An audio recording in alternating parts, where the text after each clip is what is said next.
One of the things about shooting semi-automatics is the cartridge casings on some guns just get absolutely beat up.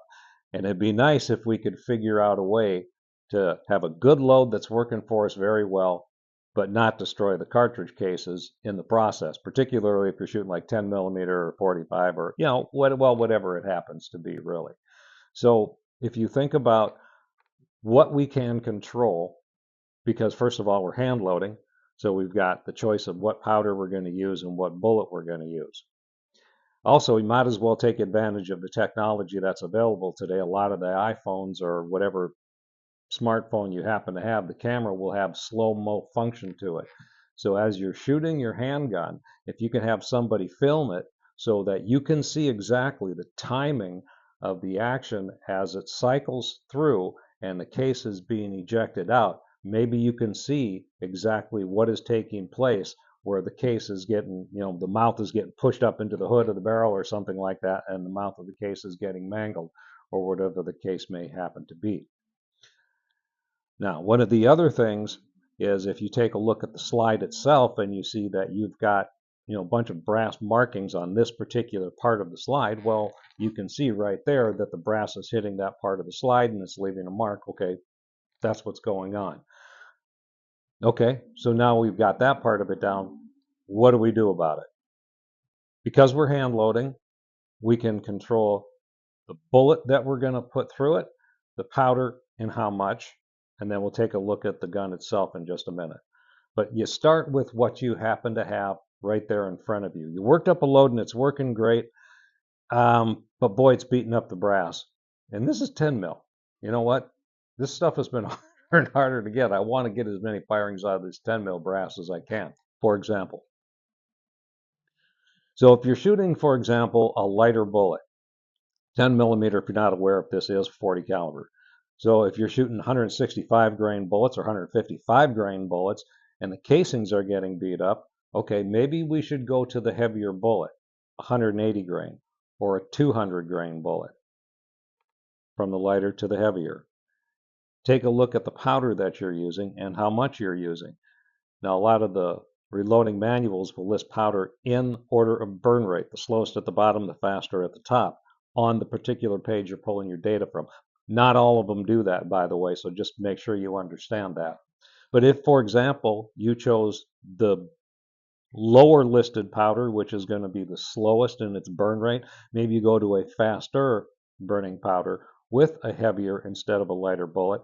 And how much powder was I using? Well, I went with the maximum powder charge because this is, for high velocity, 165 grain bullet, and I want it blistering out of the muzzle, which is cool, except it's destroying the casings. So, okay. But see, now we can maybe, if we just back off the powder charge 0.2 of a grain, maybe that will change the timing enough to where the casings are not going to get destroyed. You're getting the idea here. See, you can change one variable at a time. Now you can do multiple experiments. And what I've done in the past is I don't want to just do 10 of one thing, go to the range and test that. So I will have changing one variable at a time, say 5 different changes, and then I color code them and I put them all in the same box. If you put them all in the same box and you just label row 1 is this, row 2 is that, row 3, whatever, you're going to drop your range bag and the thing's going to tip over and you're going to end up spilling your ammo all over inside of the bag. And it's like, okay, and now I don't know what's what. That's the voice of experience talking. Put a color code on that and have your chart. If you drop it and everything hits the floor, it's like, okay, no big deal. I know what I have. So that's one of the easy first things you can do. The other part is if you just can't get it worked out with that, or let's say, for example, this is the load I want, and I don't want to tweak this load. It's doing what I want it to do. I'm just unhappy with the fact that the casings are getting destroyed. Okay, there's another thing that we can take a look at, and that is often referred to as tuning the ejector. Think for a moment about how this works. Extractors don't necessarily extract per se so much as they are holding the empty cartridge casing up into the bolt face, and as the slide is pulling everything rearward, it's holding it there until the ejector can get at it, and then you've got tension on this side, and the case is going to go out the ejection port like that. So we're not going to fiddle with this part of it, the extractor. Leave that alone, assuming it's correct, and we're going to assume it is correct. The ejector, and I have more experience with this with 1911s and Glocks. I haven't played with this on a bunch of other semi-automatic handguns, but I got to believe that the general principle is going to apply across the board. But if you tell me you're having this type of trouble with a Beretta 92 FS M9, I can't help you. If you're not familiar with that gun, you're not going to understand what I just said, but basically it doesn't have a top like a 1911. So this is the face of the ejector. Now it's pretty much a flat surface. It may have a slight hemisphere or whatever, but basically this is representing the face of the ejector. So if you have on this side, the ejection port side, and pay attention to what side you're fiddling with, the ejection port side, you were to take about a third of the way in across the width of the face of the ejector, and you rake that back just a little bit at a slight angle.